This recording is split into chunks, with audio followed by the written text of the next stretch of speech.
Jika kalian suka permainan catur yang dingin dan membosankan, mungkin channel ini tidak cocok untuk kalian. Selamat datang kembali sahabat-sahabat penggemar catur di channel Wong Catur. Channel khusus partai catur brutal yang penuh kejutan dan pengorbanan perwira secara spektakuler. Semoga sahabat-sahabat semua sehat selalu. Kali ini kami menemukan sebuah partai luar biasa dari ajang Bundesliga 1987-88 di Jerman, yaitu antara Master Internasional Prancis Gilles Androuet melawan Grandmaster Rusia yang juga adalah juara dunia 1969-1972, Boris Spassky. Di partai ini kita akan melihat rangkaian langkah ajaib, dan puncaknya adalah langkah jenius dan mematikan yang kami yakin sahabat-sahabat akan gagal menemukannya. Seindah dan semengejutkan apa langkah-langkah dalam permainan ini? Ikuti sampai video benar-benar selesai, siapkan fokus, bersiaplah tercengang, dan mari kita mulai. Pada permainan kali ini, Gilles Androuet memegang buah putih dan Boris Spassky memegang hitam. Putih membuka permainan dengan pion D4 dan dijawab pengembangan kuda F6. Gilles Androuet pion C4 dan dibalas Boris Spassky dengan pion E6. Seperti kita tahu, ini adalah formasi Indian Game, East India Defense. Putih kemudian mengembangkan kuda ke petak F3. Spassky mengambil tempo dengan meluncurkan gajah petak gelap ke B4 skak. Putih menutup dengan gajah ke D2. Boris Spassky memutuskan untuk melakukan pertukaran perwira, yaitu gajah kali gajah skak. Dan Gilles Androuet memukul kembali gajah tersebut dengan menggunakan menteri. Hitam lalu mendorong pion D5 menantang pertukaran. Putih mengabaikan dan memilih pengembangan kuda sayap menteri ke petak C3. Jawaban hitam adalah rokade sayap raja. Gilles Androuet membuka pion E3, memberi jalan pengembangan bagi gajah petak terang miliknya. Boris Spassky memajukan menteri ke petak E7. Benteng putih bergeser ke C1. Hitam juga menggeser bentengnya ke petak D8. Menteri putih kemudian bergeser ke C2. Hitam melompatkan kuda B ke D7. Gilles Androuet memulai pertukaran di area pusat dengan pion kali pion D5. Spassky juga menjawab pion kali pion. Putih lalu meluncurkan gajah petak terang ke D3. Tentu saja bersama menterinya mengincar jalur serangan ini. Hitam mengantisipasi dengan kuda F8, menambah pengawalan bagi pion penting H7. Putih kuda E2 membuka jalan bagi menterinya menekan pion C7. Boris Spassky memajukan pion tersebut ke C6. Di langkah ke-13, Gilles Androuet juga melakukan rokade sayap raja. Hitam melompatkan kudanya ke G6 untuk memperkuat pertahanan di depan raja. Putih juga menempatkan kuda di petak G3. Benteng hitam bergeser ke E8. Gilles Androuet kemudian memajukan menterinya ke C5 menawarkan pertukaran. Boris Spassky menolak tawaran dan memundurkan menterinya ke petak D8. Kuda putih mundur ke D2. Hitam menyerang dengan mengirim kuda ke petak H4. Pion putih maju ke B4. Hitam juga memajukan pion A6. Gilles Androuet terus menyerbu sayap menteri dengan dorongan pion A4. Jawaban dari Boris Spassky adalah gajah D7. Putih kemudian menggeser benteng ke B1. Kuda satunya milik hitam juga ikut menyerang dengan melompat ke petak G4. Melihat kedua kuda Spassky telah keluar, Gilles Androuet mengembalikan menterinya ke C2 menyasar pion H7.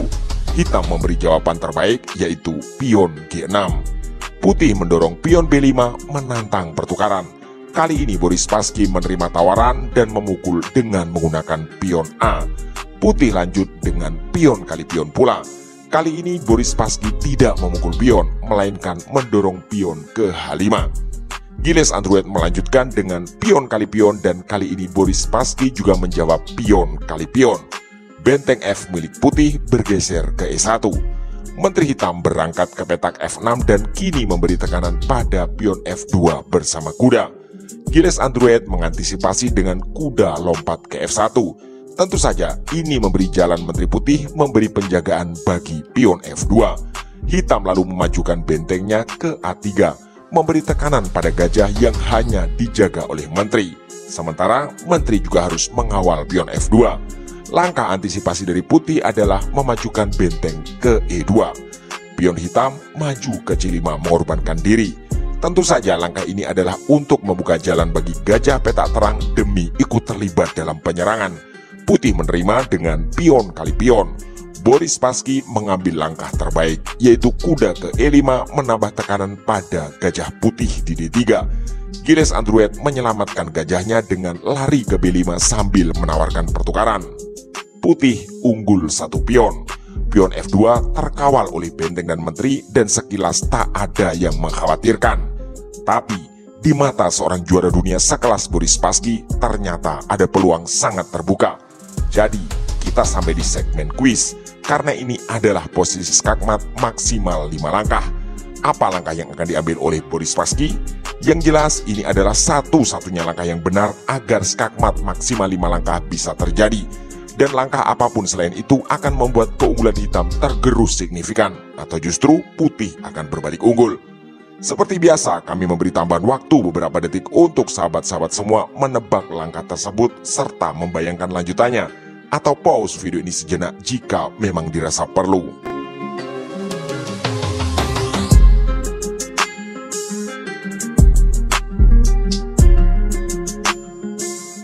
Oke, selamat bagi yang tebakannya benar. Walau kami ragu, ada sahabat-sahabat yang bisa menemukan langkah jenius tersebut.